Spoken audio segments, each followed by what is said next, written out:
Ayan,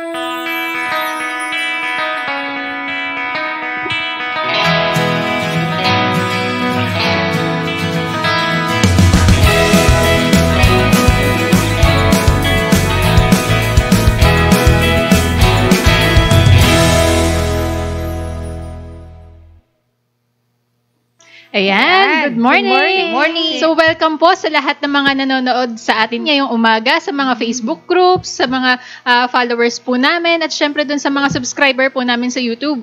Good morning po sa inyong lahat. Yes, at isa na naman pong masayang talakayan ng aming pag-uusapan ngayong umaga dito sa UAP or sa usapang agrikultura, Paghayupan at pangisdaan. Ayan. Ang ating topic ngayon ay paitluging manok, magandang pagkakitaan. Ayan. So ngayon, 'di ba, ang nagiging problema natin is yung mga medyo na sa pagbababuyan na convert doon sa pag-aalaga ng paitluging manok. Yes. So sa ngayon talaga medyo yung mga nakaraang buwan, medyo talaga bumaba yung presyo ng egg dahil marami talaga nagbe-venture ngayon sa pangingitlog.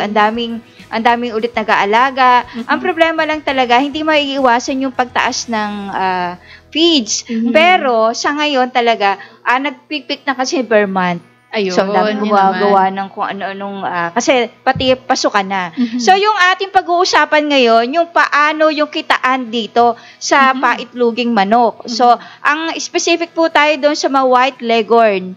Ayan. Katulad ng mga, sabihin na natin yung mga ibang breed ng white layers. So, available dito, may decalb white, merong babcock, merong H&N. Yes, Loman, high sex, ayan. Iilan lang po yan sa mga nabanggit namin na inaalagaan na venture dito sa paitluging manok. So, unang-una, kung gusto natin mag-venture, syempre, unahin muna natin ano ba yung dapat nating tandaan o tignan doon sa kulungan. Syempre, dapat may kulungan na muna tayong maganda. Actually, sa pag-uumpisa naman, pwede naman kung halimbawa wala pa tayo talagang pangpuhunan. So, kung may mga available tayong material sa sa bakuran natin, kahit yung mga simpleng kawayan, kasi mahalaga lang naman sa kulungan ng mga layers is, syempre, may magandang ventilation. Kasi kumbaga, yung mga kawayan na gagamitin natin, syempre, may mga siwang or may mga spaces para tagusan yung hangin, labas-masok yung hangin. At saka, syempre, bukod dun sa pinakabakod ng kulungan, yung sahig. Kailangan din, mas maganda is may lusutan ng dumi. Tapos, may sahuran din ng dumi sa ilalim, yung kulungan. Syempre, para rin hindi ma-stuck kapag dumumi yung mga manok, hindi mangangamoy doon sa kulungan nila. So, merong proper tayong waste management din. Doon pa lang sa setup ng kulungan. So, yun saka konting naka-slope. Ganon, naka-slant. Dahil, syempre, itlog yan, parang gugulong doon sa may dito, sa may tabi. Gawa ng kung hindi po yan, delikado sa mga manok kasi tinutukan nila Bawa kung hindi ka masyadong frequent doon sa pag-collect ng ating itlog, yun ang magiging problema natin. So, tinutukan ng mga manok yan. Yes, at saka yung sa kulungan, maganda rin kung may division per chicken. Kasi para ma-monitor natin kung sino ba yung regular na nangingitlog. Tsaka, mas maganda yung mga painuman tsaka pakainan nasa labas para hindi rin nababasa. At saka pwede rin dun sa pakainan, mag-improvise sila. Pwede rin, kung may budget, mag-PVC kayo. Or mag-nipple drinker. Basta yung pakainan at painuman nila, naka-form siya in a way na hindi matatapon yung feed at saka yung tubig, pero makakakain pa rin yung layers. So bukod doon sa mga PVC, pwede po tayong gumamit ng mga kawayan. Ayan, pwede natin yung iba kasi nakikita natin, yung mga lalo na sa province, nagpo-provide sila, hinahati yung kawayan na buo. Yung ginagawa nilang pakainan. Tapos yung iba naman, nakikita ko din, yung PVC, ginagawa nilang waterer. Andito sa baba, yung feeder, tapos yung waterer nandun sa kabilang side. So, nakaganon lang siya. So, pwede. O kaya naman, meron din ako nakikita yung mga plastic ng soft drinks. Nila yon, Hinati nila. Tapos, pinagduksong-duksong. Tapos, nilagyan nila ng pintura. So, nilagyan nila ng pintura ng maitim para kasi lalo mainit, para yung temperature, yung tubig, hindi masyadong mainit. Yun. So, pwede natin improvise yan. Sayang sa ating itatapon yung mga soft drinks na malalaki, yung litro. So, ipunin natin. O pwede natin gawing water doon sa pag-aalaga natin paitloging manok. Especially kung nagsisimula ka pa lang naman, ilang piraso pa lang yung pagsisimulan mo, gumamit ka muna nun para hindi ka rin masyadong magastusan. Tapos pag medyo kumikita na tayo, saka na tayo bumili ng magandang kulungan. Yung mga sinasabi nating battery cage, ayan, mas maganda. Kung may budget na, 'di ba, nakikita natin sa market, kahit nga sa online, pinopost na nila, nagbebenta sila ng mga battery cage. Tapos nakalagay na rin doon yung capacity, tsaka may mga partition na doon, hindi ka na kailangan, ilalagay mo na lang siya kung saan mo ipopwesto sa bakuran yun. Hindi ka na mag-aayos-ayos pa. Saka ano na yun, package kasi yan Yung iba dyan, usually mga nakikita mga 48 pieces na RTL, may manok na yan, meron ng cage, kumbaga, pagkain na lang yung kailangan mo dyan at saka tubig, aalagaan mo na lang. So, may package sila dyan, medyo pwede ka makipag-tawaran doon. Basta maganda lang yung, syempre, yung aalagaan mo, yung RTL na aalagaan mo, malaking bagay po yan na alam natin yung breed na inaalagaan o strain ng manok ang inaalagaan natin.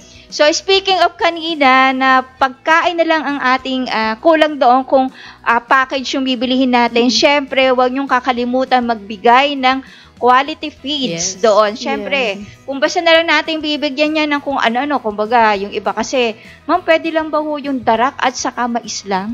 Paitloging manok. So, dapat kailangan, ang paitloging manok, tama yung sustansya na ibibigay natin. Tama yung protein, yung energy, vitamins, mineral, calcium, and phosphorus. Dapat balanse po para wala tayong maging problema sa kanilang pangingitlog. So, kung halimbawa man na gusto nila mag-mix ng sariling feeds, okay lang din naman for layers. Oo. So, kailangan lang i-ratio ng tama. Kasi kailangan nating i-balance yung tamang proteina, calcium, and phosphorus kasi malaking bagay yan para sa pagbuo ng shell at saka ng itlog doon sa kanilang production. And then, kung matatanong nyo kung ilan ba yung kinakain na per day, per head ng ating mga alagang layers, depende po yan sa strain. Kung ba nagre-range yan sa 110 to 125 grams per day, per head yan. Hindi ho kailangan na papakainin lagi-lagi natin. Gawa ng, syempre nangingitlog po yan, hindi kailangan palakihin ang ating mga alagang paitloging manok. Kailangan restricted pa rin yung pagbibigay natin ng ating pakain. Kung 125 per head yan, kung 10 yung inaalagaan mo, i-times mo yung 10 sa 125 is 1.25. Maghapon po yan. Kung umaga at hapon kayo, nagpapakain. Hatiin nyo po yung 1.25 kilos sa maghapon. Diba? Hatiin mo sa umaga, maglagay ka lang ng mga 900 grams. Tapos sa hapon, yung natitira sa 1.25. So, hindi naman siya talaga isang bagsakan lang na yung 125. Hindi pwede po yun. Gawa ng imo-monitor natin. Ang manok kasi, mayat niya yung kumakain. Iinom muna yan, tapos saka kakain. So, syempre, wala naman silang sweat glands. Lalo na kung mainit, ang reliever nila para maibsan yung init ng katawan nila, yung tubig. So, at saka yung tubig, lagi nyong tingnan nyo kung sobrang mainit. Kung mainit, hindi sila masyadong iinom. Kasi siya makainom dahil mainit yung tubig. Hanggat maaari po, at least malamig yung tubig na ibibigay natin. Syempre, sa pagbuo kasi po ng itlog, almost 70% water. Kailangan ma-intake nila. Kumbaga, maka-skip tayo ng mga ilang minuto o ilang oras na feeds, wag lang po yung tubig. Kailangan everyday fresh yung water na ibibigay natin. Para maiwasan din yung mga sipon, sinisipon din yung mga yan. Gawa ng, sa panahon ngayon, init, lamig. So, imo-monitor po natin yung, lalo na yung sinabi mo na temperature, yung sa loob ng kulong. Kailangan proper ventilated para maganda yung kanilang pangingitlog. Ayun ba pala, speaking of sa kulungan, kasi aside dun sa, syempre, tagusan yung hangin, kailangan din na meron din silang protection laban sa lamig kapag gantong nag-uulan, biglang ulan. Kailangan, may mayroon ding naka-ready na parang panabing doon sa kanilang kulungan para kung halimbawa nag-uulan, malakas ang hangin, medyo may cover naman sila kapag during ganung panahon. Oo. At saka din sa, syempre, mag-aalaga tayo, ang problema natin dyan, yung ng kapitbahay kasi malangaw din kasi ang pag-aalaga ng layers. Para maiwasan po natin yan, ang ginagawa po natin dyan, naglalagay po tayo ng technology doon sa pwedeng sa tubig, pwede sa pakain natin ilagay para maiwasan po yung masangsang na amoy ng dumi ng paitloging manok. Yun ang nilalagay natin. Ano yung dosage natin nga dyan? Ayan, sa mga layers natin, ang dosage natin ay 1 kutsara ng Atovi kada 4 na litrong tubig. O kaya 2.5 grams per liter of water. Yan, oo. Saka kung pwede rin naman natin ilagay sa feeds kung medyo nahihirapan sa nailagay sa tubig. Kasi minsan, nipple drinker yung ginagamit nila. Maglagay lang po tayo ng kalahating kutsarita kada kilo na feeds. Ayan po. So, haluin natin mabuti. Yan po. Pwede na nating pakain sa kanila. Yung po ang paglalagay natin ng technology is everyday, ha? Yes, tuloy-tuloy yun. Tuloy-tuloy lang po hanggang sa makal yung ating layers. Kasi nga may mga nagtatanong, pwede bang sa umaga lang, sa hapon, plain na tubig lang? O kaya parang every other feeding, doon lang sila naglalagay ng technology. Kailangan continuous. Para kumbaga maintenance na nila yan. Maintenance na. Pero doon sa mga medyo may mga iba pang vitamins na nilalagay, wala naman yung problema kung pwede nating isabay po yung ating technology plus yung vitamins at saka kung nag-antibiotic kayo, ang pinaka-recommend natin po dyan, i-separate natin yung antibiotic doon sa Atovi. Separate container.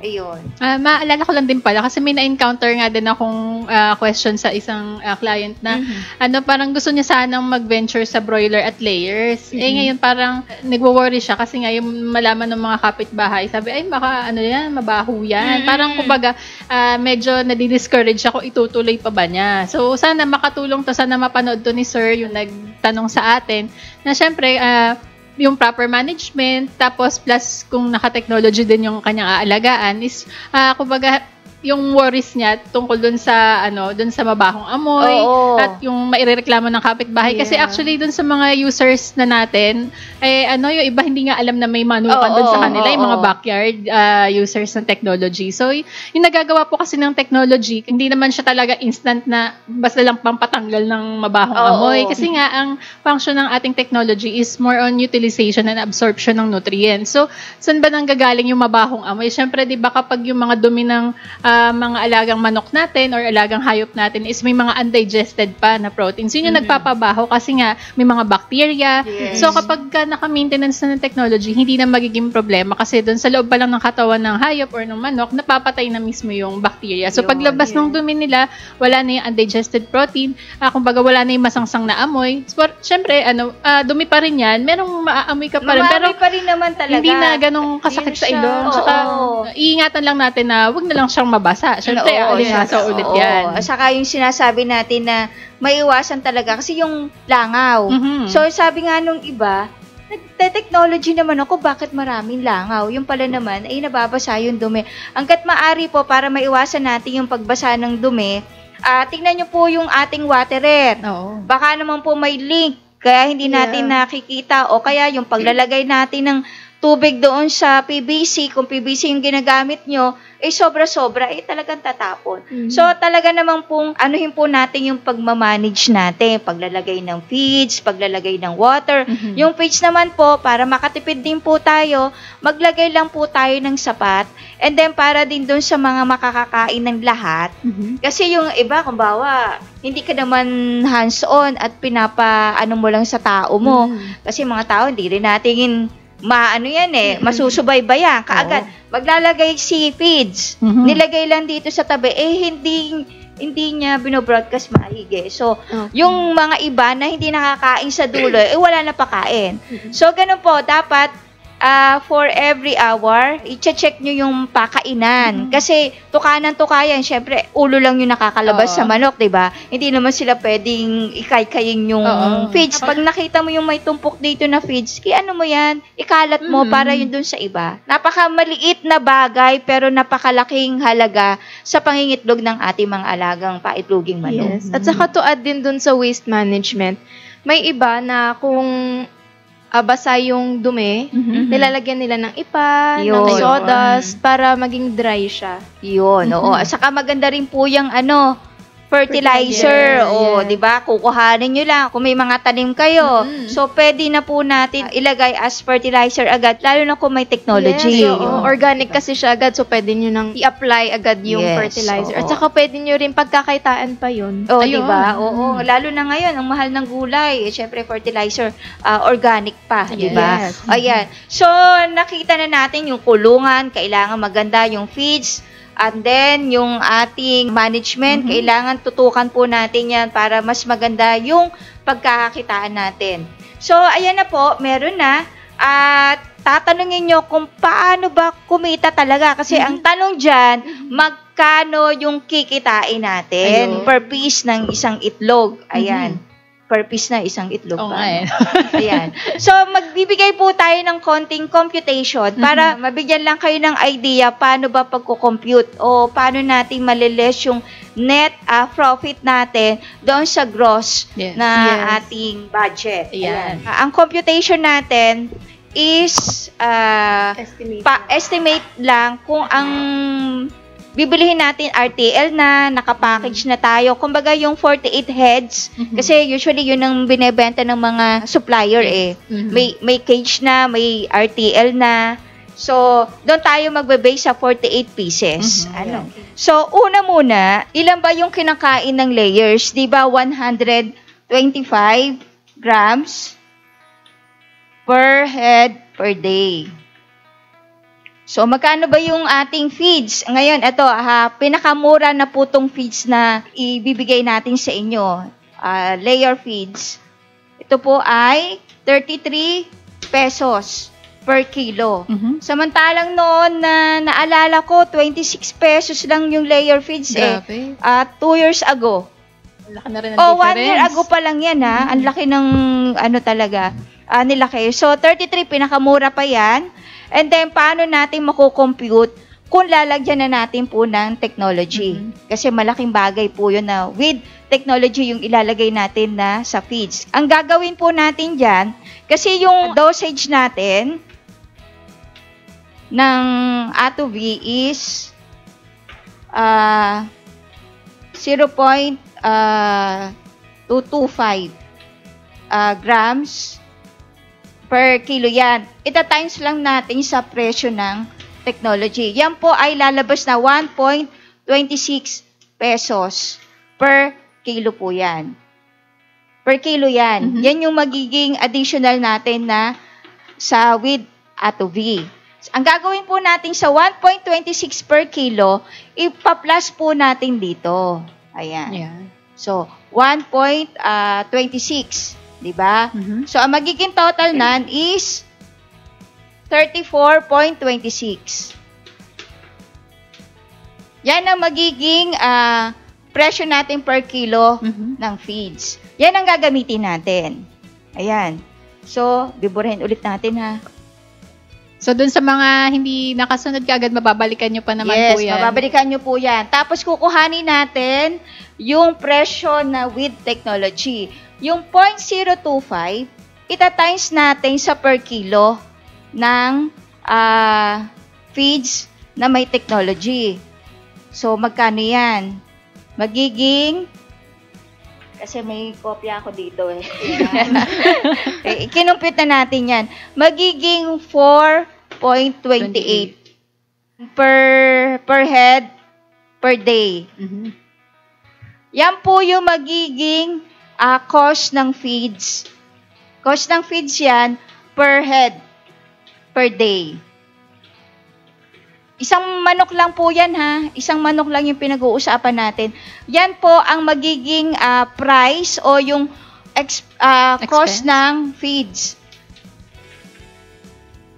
Siyempre, 48 yung ating inaalagaan lang. Ang ilalagay lang natin dito, yung expense sa feeds lang. Hindi pa natin muna isasama yung mga principal expense natin. Kumbaga, yung kulungan, yung RTL. Ang i-compute lang po natin dito, yung per piece na itlog. Yung isang itlog na kikitain natin. So, sa ngayon, ang presyo ng egg ngayon, siyempre, unang lay ng ng ating itlog is small pa yan. So, wala ka lang mabibili sa palengke na 5 pesos. Kung meron man, napakamaliit.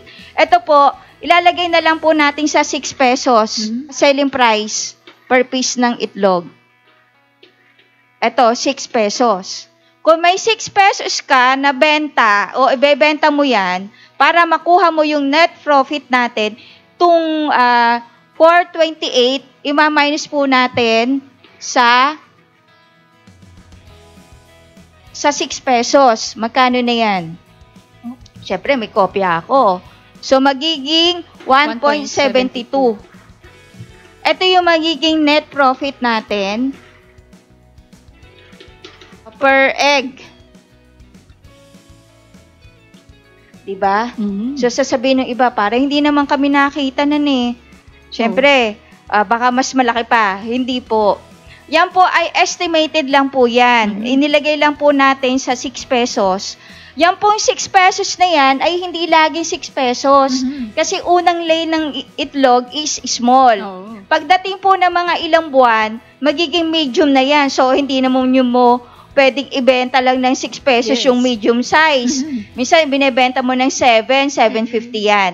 Tapos, pag nag-large naman, 8 pesos to 9 pesos. So, malaki yung magiging net profit mo na dito, di ba? So, estimated lang po yan. Yan ang magiging net profit natin sa isang itlog. Ayan. So, sana nasusundan nyo po ako. Ayan. Burahin lang ulit natin para makita lang natin yung kitaan sa isang buwan. Okay. So, meron tayong magiging net profit sa 1 egg is 1.72.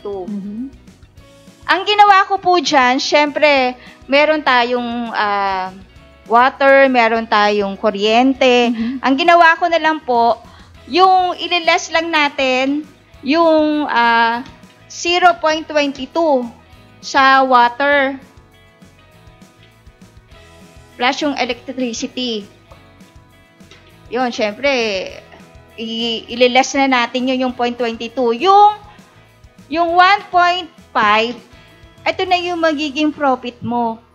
Kita mo na talaga. Kumbaga, pwede mo nang ibili yan kung ano, o pambili ng pagkain. Ito times mo yan sa 48 heads. 48 heads to. Ayan. Yung itlog.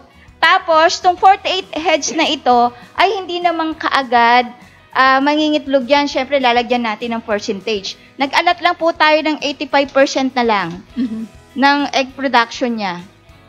So, ayan. Tingnan mo kung mag-ilan po. So, yung 48, magiging sa 85% is, sinorkat ko lang kanina, is 40 pieces. 40 tama? Pieces. 40 pieces na egg. And then, i-times mo yan sa 1.5. Ayan. Ito yung sinasabi nating magiging 1.5 times 40 is 60. 60 pesos. Yan. Sa isang araw, may 60 pesos ka. Isang araw lang yan. Yung 60 pesos mo, sa isang araw, per day, i-times mo sa isang buwan. Ayun. Ayan. Yan ay magiging, yun. Yan na yung 1/8. Yes. Yan naman gusto mong i-shortcut ka agad. Ayan. So, meron kang 1/8 na profit for 1 month na 48 pieces po yan. So, hindi na masama. May 1/8 ka na. Tapos, sa mo ibabayad tong 0.22 na yan. Tong 0.22 na to, i-times mo sa 60, tama? Magkano lalabas? 0.22 times 60. 13.2. Oh, 13.2. Tapos yan, i-times mo sa 30 days. Ayan, 13.2 times 30 days. Times 30. Magkano? 396. 396. So, hindi na masama. Yung 396 mo, ibayad mo ng pag tumaas yung kuryente mo at ilaw, pwede mo nang i-less yun. O pwede mo nang idagdag yung pambayad na yan, di ba? Yung pinaka-pera mo na o yung pwede mo nang pambaon sa mga anak mo, budget mo para sa isang buwan na pagkain, dito mo na kukuhanin sa 1/8. Ayan. Tapos sasabihin mo naman, paano naman yung binayad ko na kulungan, yung principal fund mo, at saka yung RTL. Nasa inyo na po yun, yung magiging, kung magkano yung percentage na kukuhanin nyo o yung ROI o return of investment dito sa 1/8. Yes. Halimbawa, yung 1/8 mo, wag mong kuhanin lahat.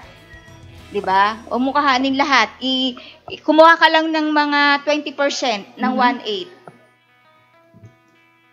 Yung 1/8 mo, kung ilang percent na 20%, magkano po 'yan?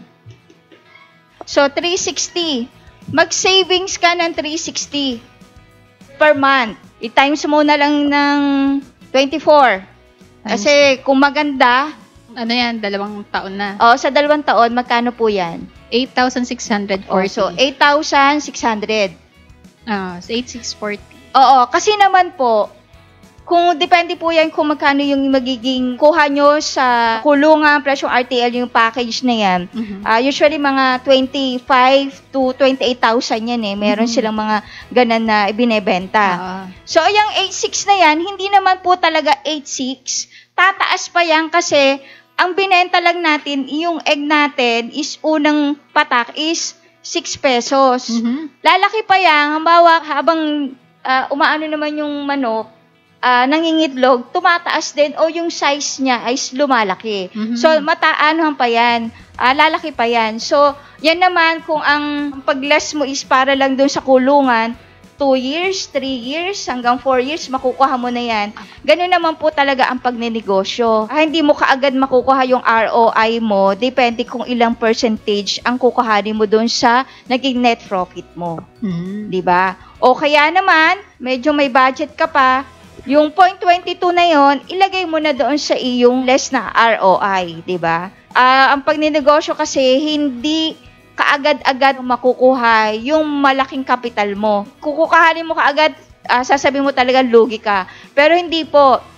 Ang negosyo, ilang years mo yan ililess yung mga nabili mo doon sa kapital. Na yung malaking kapital mo, yung binayad mo doon sa kulungan at saka yung sa RTL. It's a matter of paikot doon sa ating negosyo. Ayan. Makikita natin na 48 pieces pa lang yan, alam mo na talaga na meron tayong kikitain kahit koonti. Kumbaga, ngayon, medyo matataas na lahat ng ilaw, tubig, pagkain, kahit anong mga expenses natin, lumalaki na, napalaking bagay na yung meron tayong additional na ganito, na, kumbaga, additional income natin. Ayan. So, nakita mo na yung magiging profit mo, yung kulungan, yung tamang pag-aalaga. Then, tatanungin mo, saan ba natin ima-market yan? Ayun. Yan ang tanong. Siyempre. So, may idea na tayo sa kitaan. Siyempre, kung saan naman natin pwedeng i-alok or ibagsak yung mga produce natin. So, syempre, hindi tayo lalayo. Syempre, magbebenta tayo ng mga fresh eggs. Yes. So, nasa sa atin na lang, depende sa kung ilan yung inaalagaan natin, kung kaya natin mag-supply ng per tray, or pwede rin naman kung nagsisimula pa lang, pwede naman mga half dozen. So, ayun, lalagay lang natin siya sa maayos na karto o yung lagay ng itlog, di ba? Pwede rin naman na animan or per piece magbenta tayo. Kahit i-alok muna natin dun sa, baga sa mga kapitbahay natin, sa mga kamag-anak. Itlog talaga madaling ibenta yan. Start small muna. Master nyo muna yung pag-aalaga. Or pwede rin naman na kung for personal consumption muna sa pangpamilya. Tapos, syempre, pwede rin naman na, kumbaga, medyo may pa-free taste tayo doon sa ating mga kamag-anak. So, para, kumbaga, mag-ipon muna tayo ng maraming market. So, bago tayo... nga pala, ma-interrupt kita. Ang kagandahan dito, hindi lang talaga yung external ang pag-uusapan dito eh. Yung mismo laman ng itlog, kasi ang itlog na nilagyan ng technology, hindi malansa. Saka malinamnam po yung lasa na. Tsaka iba yung, yung quality ng shell ng egg, maganda, kumbaga makapal. Aside from pagbebenta ng mga fresh eggs, yung iba nag-aalok na rin ng pagbebenta ng mga boiled eggs. Oo. Sa mga batch yan eh. Actually nga, yung iba, yung mga sa mga convenience store, may kumbaga nakasil lang siya. So, kumbaga other option yan. Yes, saka masustansya po yung itlog, mataas po yung proteinanan. So, kumbaga kanya-kanyang packaging na lang, daanin nyo sa magandang diba? Mga resealable pack. Ayan. Aside from doon sa mga boiled eggs, so ayan, pwede tayong mag-alok doon sa may mga gotohan, mga nagbebenta ng mga binalot, mga kainan, mga lugaw, mga naglulugaw, pwede. So, kumbaga, i-alok nyo lang na, sa akin na kayo regular na kumuha. Kasi every time naman, lagi silang, kumbaga sa menu nila, hindi nawawala yung itlog, di ba? Yes. Saka laging karinderya. Saka ibibigay mo sa kanila yung fresh talaga. Yes. Diba? Ayan. So, kung meron tayo sa mga karaniwang hinahain, meron din naman dun sa mga pang-Japanese ganyan. Di ba? Level up na tayo dun sa mga ramen, di ba? Hindi rin nawawala yung egg. Tapos yung mga yan sa Korean ba yan? Yung mga bibimbap. Yes. So, ayan, marami tayo. Actually, mga sample pa lang yan. Marami pang pwede pa tayong pag-alokan ng ating mga produce na itlog. Sa mga bakery. Sa mga nagbe-bakery, syempre, laging may egg yun eh. Hindi mawawala, lalo kung nagkikake. Or yung mga gumagawa ng leche flan. Ayun. Diba? Lalo na ngayon, bar month. Yes, sa mga handaan, di mawawala yan. So, mag-target na kayo ng mga market ninyo. Yun, diba? So, makikita talaga natin malaki yung potential sa business dito sa paitloging manok. Sana po ay may natutunan kayo ng kaunti o malaki doon sa ating naging topic ngayon. At talaga sa pagbe-business po ay laanan natin ng oras, konting tiyaga, at wag susuko po kasi yan ang minsan nagiging dahilan pag nasa business side tayo eh. So, yan po. Go lang go. At saka kung may mga question po kayo regarding sa amin naging topic of na po kami, off-air na po kami, pwede po nyong mag-message. Pwede rin naman po na hindi tungkol dito sa naging topic namin, pwede po kayo magtanong.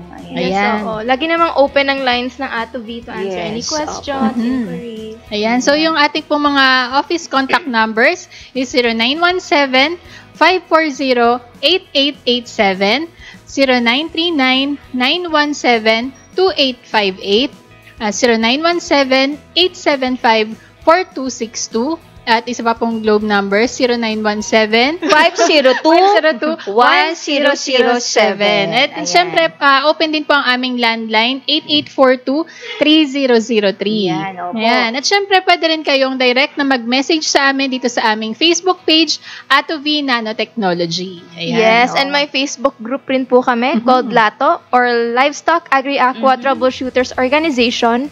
Ito po ay para sa mga farmers, would-be farmers or farmers at heart na kung naghahanap kayo ng isang supportive community kung saan gusto nyo magbenta ng mga produce nyo or naghahanap kayo ng bibilan ng kunwari ng RTL or ng magga-guide sa inyo sa pag-aalaga, pwede po kayo mag-join doon at mag-post. Yan.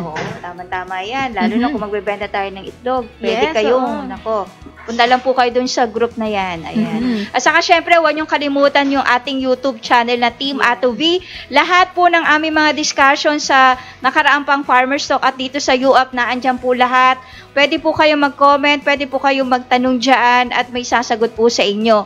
At huwag niyong kalimutan mag-subscribe. Ayan. At huwag niyo din kalimutan i-follow po kami sa aming TikTok. Nako, malapit na. Malapit na po yan. Kailan kaya yun? Mga 2026.